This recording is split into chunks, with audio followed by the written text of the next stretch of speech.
I'm in East Denver next to Aurora. Kind of like popular neighborhood, up and coming, or it is. It's in Lowry. It's a former Air Force base that they're trying to turn into some hipster stuff. But my building is surrounded by rich stuff. But we're a cheap ass building. Like when I first got my studio in 2015, it was $670, which is way below anything in Denver. Denver's now famous for being a city with $2,000 luxury units. There's just luxury units everywhere. That's all they want to, build or open. They're charging rent.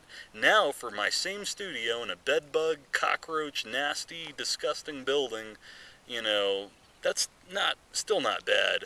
It's just my building's pretty bad. It's a 70s building. It's old, and they're charging $880 for the same studio that I had, got for $670 when I first moved there. But now I'm working at the building because I got a job as a groundskeeper there from a lady I befriended in the leasing office a few years ago. So that's what I've been doing over, in Denver. Working at the building you live at. Yeah. That's pretty interesting. Yeah, it drives me nuts because, for one thing, I feel like I'm a trustee at a prison. I don't leave. I'm always at the building. That's deep. This is deep. And it's supposed to be a benefit to me. I'm supposed to be grateful for, and I am, because I finally got to live in the most expensive weed legal city in the U.S. Got my own apartment, but I came. Is to it really Colorado the most expensive weed legal? Does it beat out Portland? Really?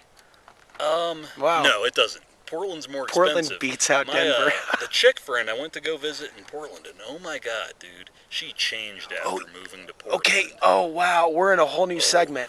She changed. We're in a whole new reality now. But you sent me a picture on Facebook, and then I'm just kind of like, oh my God, don't even talk to me about Portland. But you're asking me questions about stuff to see in Portland, and I did give you some recommendations. I said Pal's Books. I didn't get to check it out. She gave me a very sanitized view of Portland. She only brought me to nice restaurants with delicious food. We went kayaking on the Willamette. We went tubing on the Sandy River. I've never been kayaking on the Willamette. Oh, we had a great time in Portland. Okay. But all the crazy stuff. I'd seen a little bit of the psychotic bums and some of that stuff, but only a little bit. It was toned down. It was almost seemed less than Denver, Right.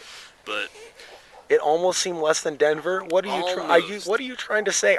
She was. Are you trying to say that Denver is #1 in psycho homeless? Well, we got a lot of we got a lot of cool homeless people. Denver's got nothing on Portland on that level. Yeah. Right. So she was definitely keeping me away from bad areas. Right. So you were probably kept away from 82nd, maybe some of the other, because then what you also get to see is the people that have been pushed out of what are the current good gentrified areas. Yeah. Those used to be kind of like rundown, cheap rent. We're talking about North Portland, Williams Avenue, Alberta.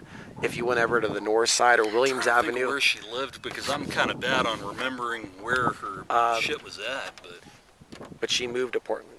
And then she changed. What happened there? She in Denver. She was a kind woman in Denver. Wow. She was very loving towards me.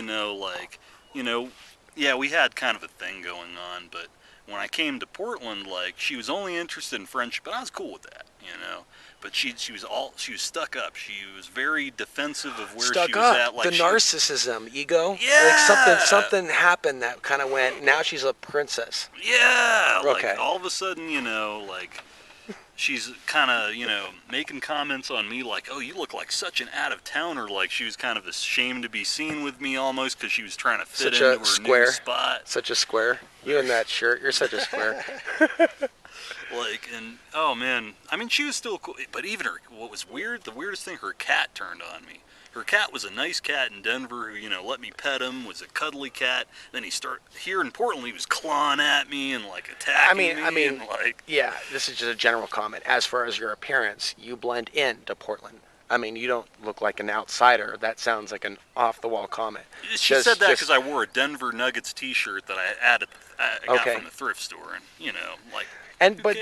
which is pointless because both, I think it's Denver, Portland, and Austin, where you have the most, and San Francisco. Try moving people back and forth. Something about those cities where people are moving constantly back and forth and doing each other and sharing some STDs. It's constantly those. You gotta watch out for that. I had an STD scare with this chick. She was all like, "You need to go get tested for gonorrhea." I'm like, "What?" And I went and got tested. I tested negative for it, but Yeah, she was, I'd gotten involved with her through Craigslist or, Craigslist. You got to think and, Craigslist. internet freedom. You got to think Craigslist for the clap. Yep. Can you, They took away Craigslist. They took away the Craigslist personals. I was about to get to that. Yeah, and that's crazy. That's one internet freedom I was kind of pissed at because I've met more women than Craigslist than I have Right. dating.